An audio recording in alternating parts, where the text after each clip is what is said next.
logs, yeah.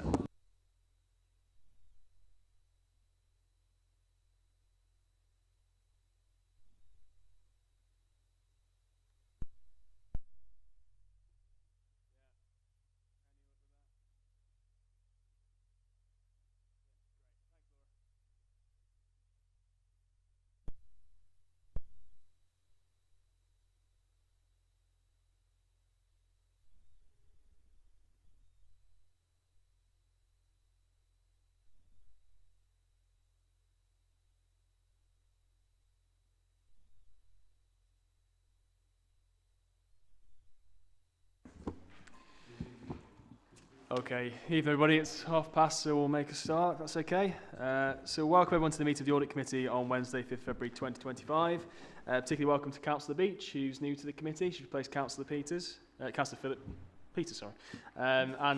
Straight into a 90-minute training session, so good one to join for.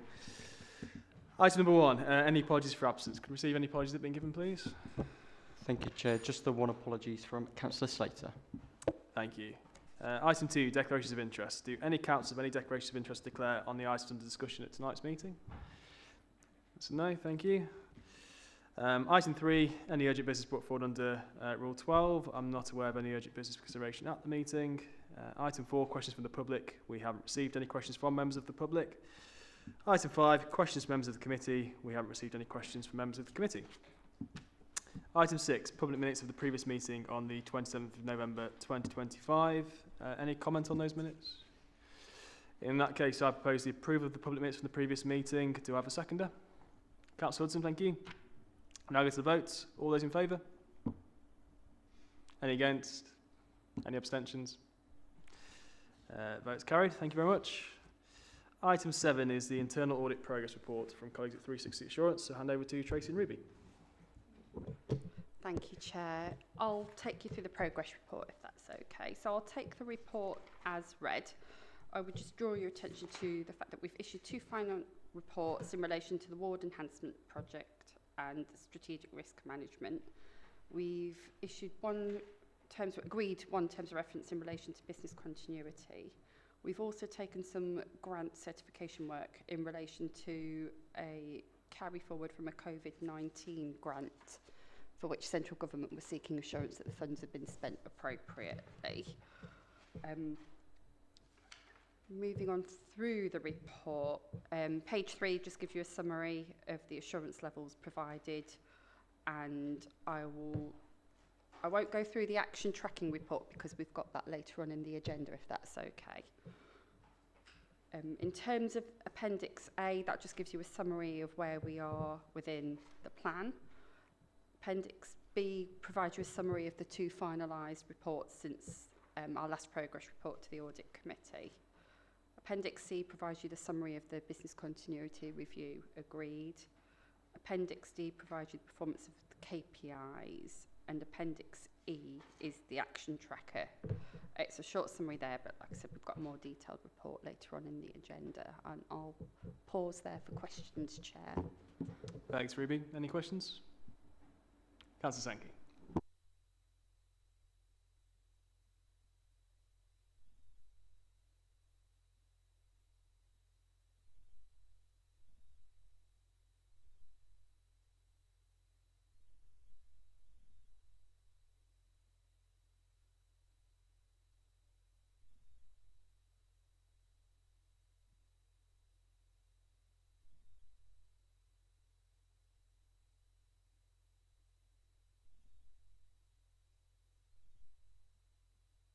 No, we looked at the governance arrangements and picked a sample of grants awarded and followed those through the process.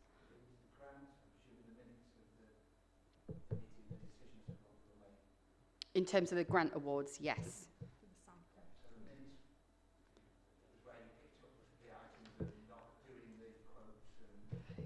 And following the grant applications through the governance process, yes.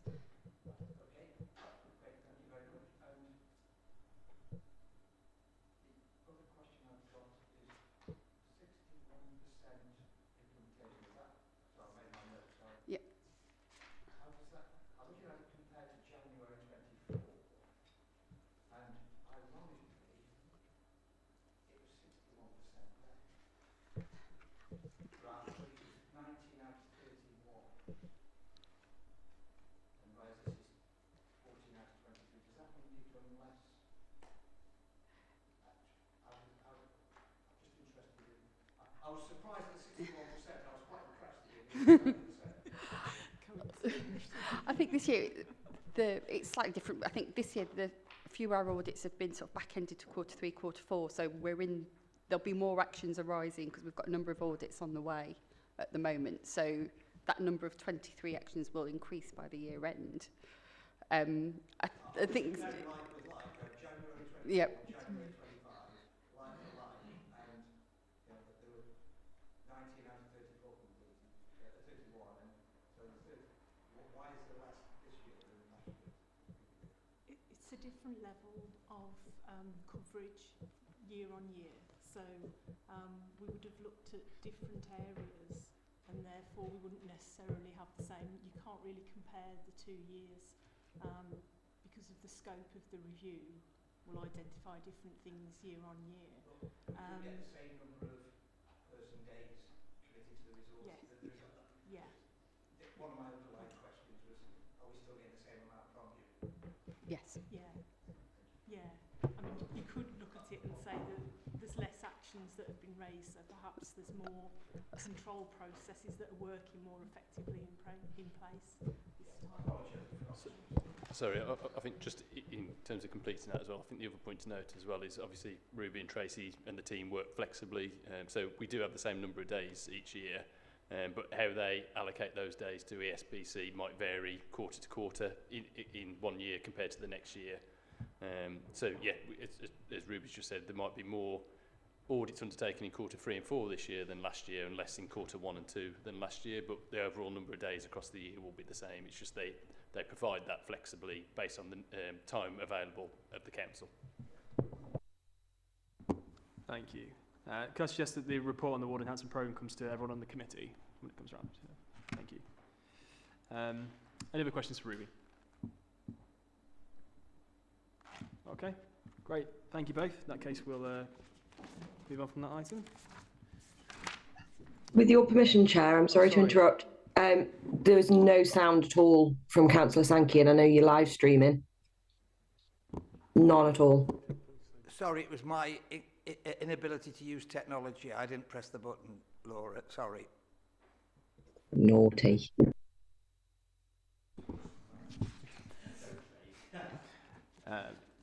Yeah, I'm liking your addition to the committee already, Councillor Beach, telling Councillor Sankey off, so it's all good for me. Okay, thank you again, Tracy and Ruby, for that report. I guess we move on to number 8, which is the Auditor's Annual Report, and I'd like Bethany from Audit to present the report.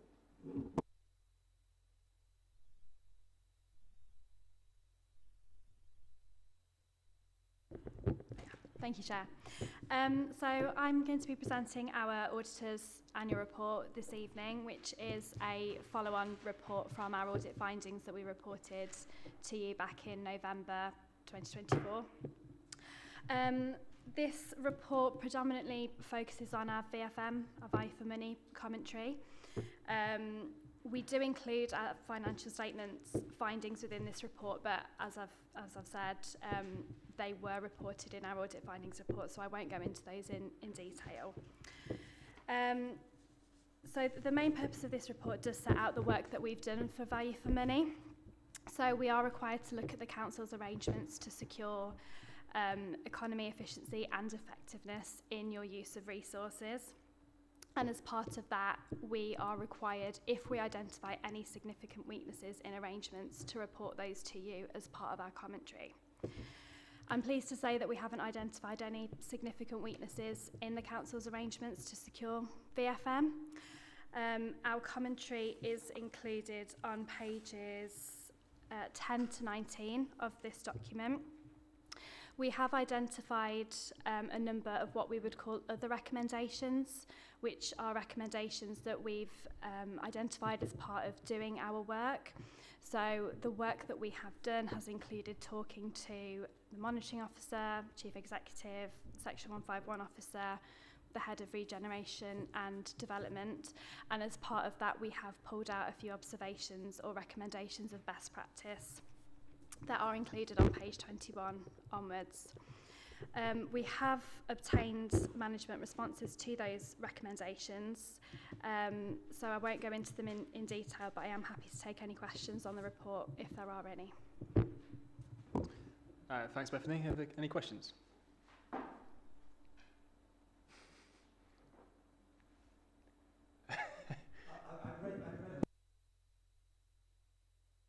Sorry, Chair. I've read the report, I've read the management comments. The one that I was intrigued about was your recommendation around, well, there's several of them, but the longer term, longer period for the planning cycle. I'm just trying to find it on my notes, sorry. The MTFS. Yeah, and TFS. And that seemed to be quite sort of over-ambitious to try to get that, given that we only gained 1-2 years of work. So I was surprised that one came through, but the others were fairly straightforward. So thank you, Chair. Okay, thank you, Councillor Sankey. Any other questions? In that case, we'll move on. But this is a really positive report. Good to see no key recommendations and a few other recommendations. I think the financial sustainability bit's sobering about the challenges we've got in front of us, but I think we all do that anyway. So yeah, thank you very much for the report and for all your work. And I know from officers that was a lot of work getting all the information over for that report. So thank you for that. Okay, moving on to item 9, the Treasury Management Strategy for 25-26. I invite Daniel Binks, Chief Accountant, to present the report. Thank you, Chair. So the Treasury Management Strategy Statement is one of the 3 statutory Treasury Management reports presented on an annual basis to the Audit Committee. That's along with the mid-year Treasury Update and the Treasury Management Outturn Report. These, along with quarterly Treasury Management reporting, allow the Council to comply with the Treasury Management Code of Practice as set out by SITFA. There have been no changes to regulations that have required adjustments within the strategy and approach set out in the report, and therefore it has not materially changed from that seen in the previous financial year, with the main focus being minimising the cost of the Council borrowing associated with capital spending, whilst at the same time maximising the Council's income from investment of surplus funds, subject to achieving the required level of security, liquidity of those funds.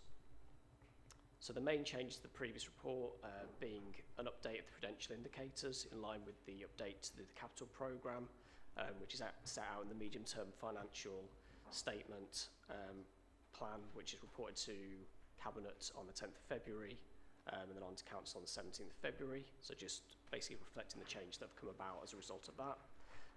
And then the report also includes the minimum revenue provision policy statement, which is also to be approved by Council at the same meeting, which is set out as section 3.4. There's an update on the Council's investment position, which is set out in section 4.1. And there is provision of further information on the Treasury Management Advisor's link in relation to the current economic outlook, which many of you obviously have seen as part of the training that we've had undertaken this evening. So committee are asked to offer any feedback in relation to the strategy and then to support its recommendation for approval to full Council. We're happy to take any questions. Thanks, Dan. Any questions? Councillor Sankey. Just to make sure I understand it, on section 3.1, am I right in assuming that over the 5-year period that's in that chart, we are spending it from our reserves and borrowing, so effectively spending more than we've got, nearly £12 million more than we're actually bringing in? Is my understanding correct on that? I just want to make sure. No, I don't think so. So which table are you referring to at 3.1, Councillor? I'm referring to 3.1 on where it says capital financing. Yeah. So there's two. The first one's capital expenditure, and then there's a table underneath. Sorry, capital expenditure 3.1, and the second table in. The first table's got service-related capital expenditure. The second one is capital how it's financed. Yeah. And receipts, grants, and then particularly I'm looking at the receipts and grants I get, the reserves and borrowing. I was just looking at that. The numbers there are quite large. So the revenue reserves, so revenue/reserves, that's the Council's capital programme reserve. So it's a revenue reserve the the council set aside to fund capital investment. The amount of money in that has not changed, so the funding from that, it was fully allocated as part of the MTFS that was approved in February 2024 by full council. It's just some of those schemes are implemented over a number of years rather than them all being implemented in 24-25. So those figures, in terms of the use of the totality of the reserve there won't have changed. There is, that the final line there in terms of borrowing, there is a small increase in the amount of borrowing over the MTFS period, which, as Dan mentioned, reflects the revised capital programme that's going to Cabinet and then full council later this month. Right, yeah, because I looked at last year's and I looked at the year before, and last year's for the same period, I think, has changed on those two items by 937,000. So it does appear to have gone up slightly, but yeah. But yeah, so the borrowing figure in the main will be the one that's between those two lines has increased. As I said, that will reflect the additional capital spend that's been incorporated into the updated medium-term financial strategy that's going to council on the 17th of February. Right, thank you very much. Thanks, Councillor. Thank you, Councillor Huckabee. Cheers, Mr. Chairman. Staying with the same table, in the same area, the capital grants that are indicated there on line 3 of the table, how much of those is applications not yet approved by these outside bodies? I believe it's £425,000, but I can just double check and confirm that. Most of that is the Towns Fund, so that's already been confirmed. We've got a food waste capital grant in there as well that's already been confirmed. I believe the only one that's not confirmed is in relation to the decarbonisation scheme and a bid that we've included for £425,000. But if you give me 1 second, if there's more questions, I'll just look at that and confirm while you've got more questions.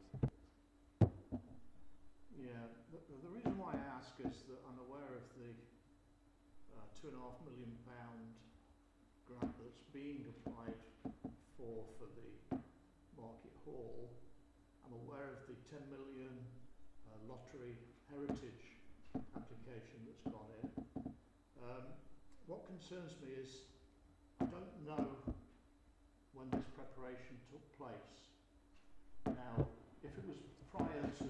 Sorry, Councillor, just to confirm, neither of those figures that you've talked about are included in this report. So, I think for both of them... The question was if they had been, what are the implications if that permission or that grant doesn't come through, because it means that several projects are going to stand waiting for finance. So just to answer your first question, just clarifying, so the reports for Cabinet on the 10th of February are in the public domain now. There is a full breakdown of the updated capital programme in there. There is only one scheme where we haven't had confirmation of external funding, which is the decarbonisation scheme. It's £425,000.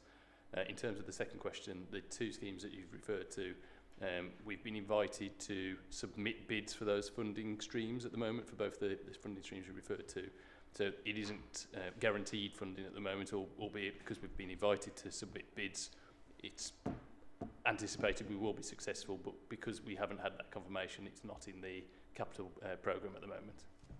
Am I right in thinking that because you've been invited to make an application, that the granting of those finances is not essential at all? It is essential to take forward some of the schemes. So, in essence, if we take the Market Hall as an example, the council has got its own funding for carrying out works to the roof of that building. At the same time, Cabinet are working up a model for operating the Market Hall going forward, and as part of that, looking at what investment in the fabric of the building will be required, which will form the basis of that bid to the lottery funding that's available. So to take forward the investment in the fabric of the building, we will need that external funding. There's no funding in the council's capital programme for that at the moment. So if that external bid isn't successful, the council would have to look at other opportunities to fund that investment if it wants to take it forward. I think it's pretty obvious why I asked the questions. I don't know when this was prepared. I presume by its conservative attitude to economic changes throughout the world.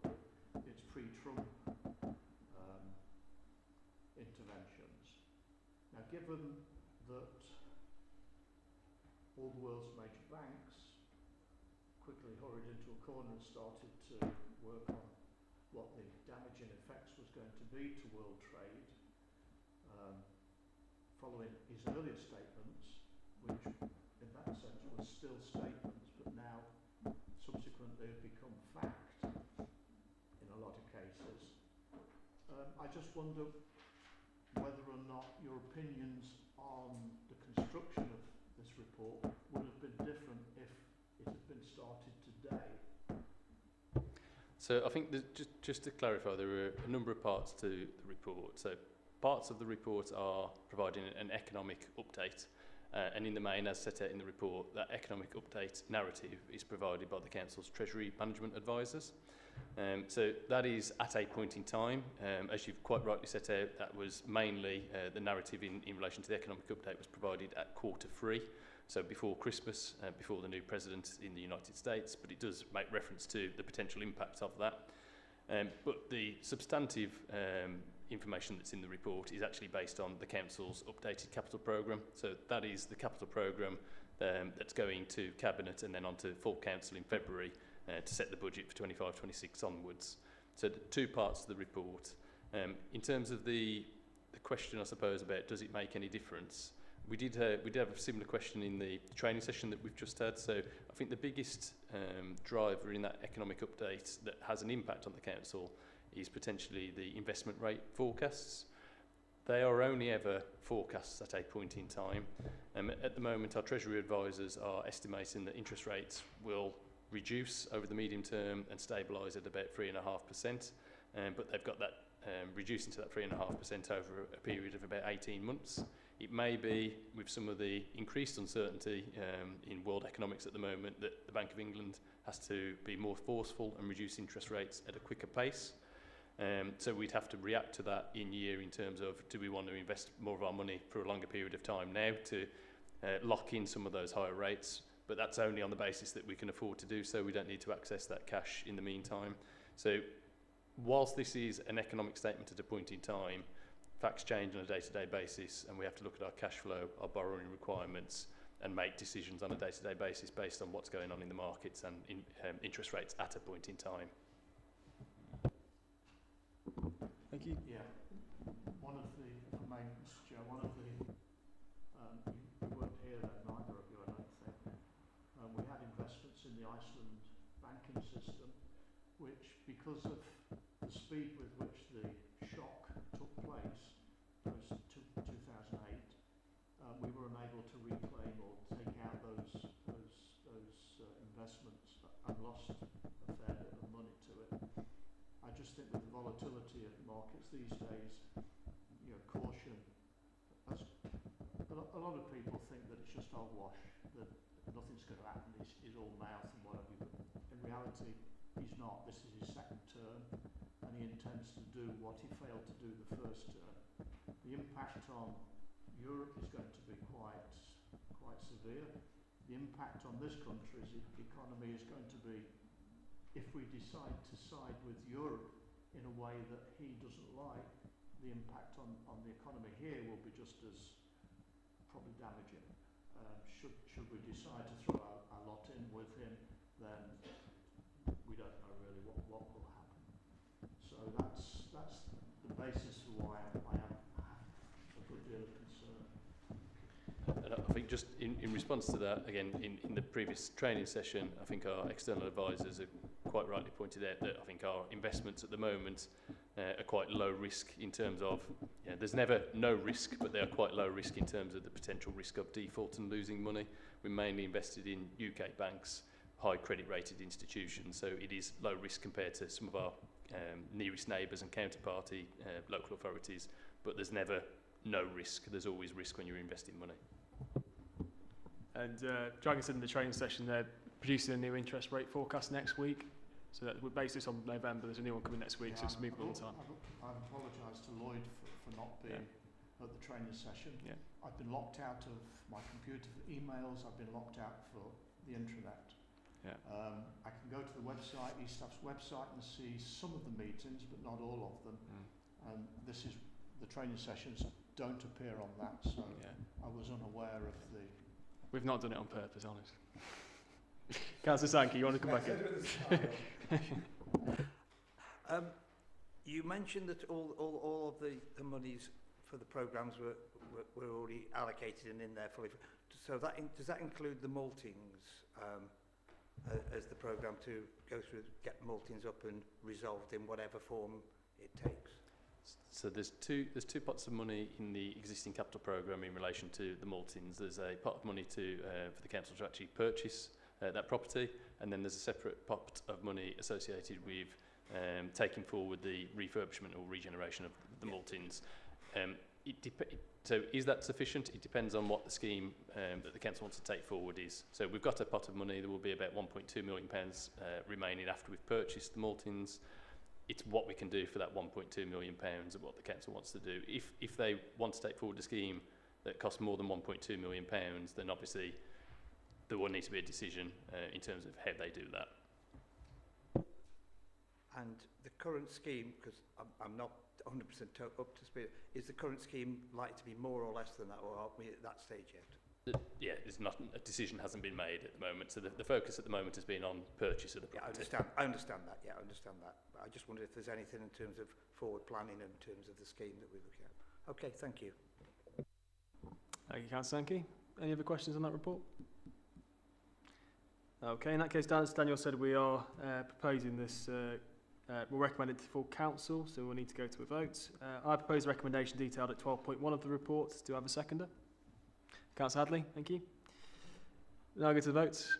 All those in favour? That's unanimous. Oh, all those? Oh, of course, yeah, I see. I have to pass on that one. Is that a decision I can make, or? Yeah. Okay. In that case, sorry about that, Laura. Votes unanimous.